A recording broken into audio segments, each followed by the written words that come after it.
আলহামদুলিল্লাহি ওয়া কাফা ওয়া সালামুন আলা ইবাদিহিল্লাযীনা ইসতাফা আম্মা বাদ। একটি গুরুত্বপূর্ণ বিষয় আলোচনা করব। সমাজে একটি ভুল ধারণা।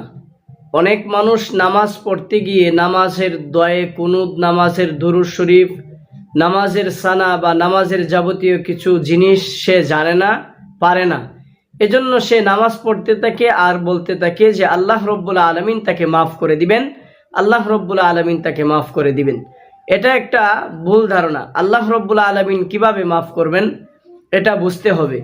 আল্লাহ রব্বুল আলামিন রসুলকে দুনিয়াতে প্রেরণ করলেন, বললেন শিক্ষা করো এবং শিক্ষা দাও। আল্লাহ রসুল সাল্লাল্লাহু আলাইহি ওয়াসাল্লাম বলেন হাদিসের মধ্যে, তলাবুল ইলমি ফারিদাতুন আলা কুল্লি মুসলিম, প্রত্যেকটা নরনারী মুসলমানের উপর দ্বীনি ইলম শিক্ষা করা ফরজ। এই দ্বীনি ইলম শিক্ষা না করার কারণে, ফরজ না মানার কারণে তুমি গুনাহগার হইলা।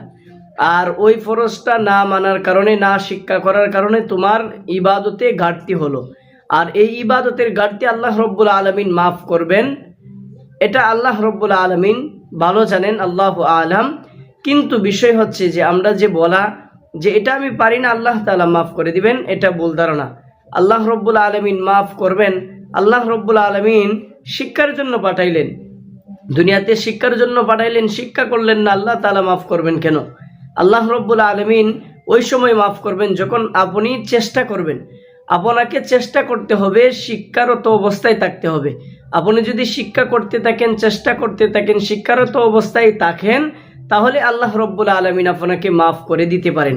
আপনি শিক্ষারত অবস্থায় নাই, শিক্ষা করতেছেন না, চেষ্টা করতেছেন না, আর বলতেছেন আল্লাহ তাআলা মাফ করে দিবেন, দুরূদ পড়তেছেন না, সানা পড়তেছেন না, দোয়া কুনুত পড়তেছেন না, আর বলতেছেন আল্লাহ তাআলা মাফ করে দিবেন। এটা আমাদের ভুল ধারণা।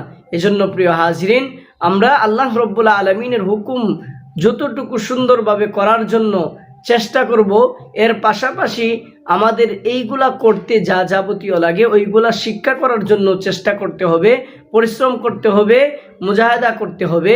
আল্লাহ রব্বুল আলামিন তাহলে আমাদের ইবাদত কবুল করবেন এবং আমাদের ইবাদত হবে।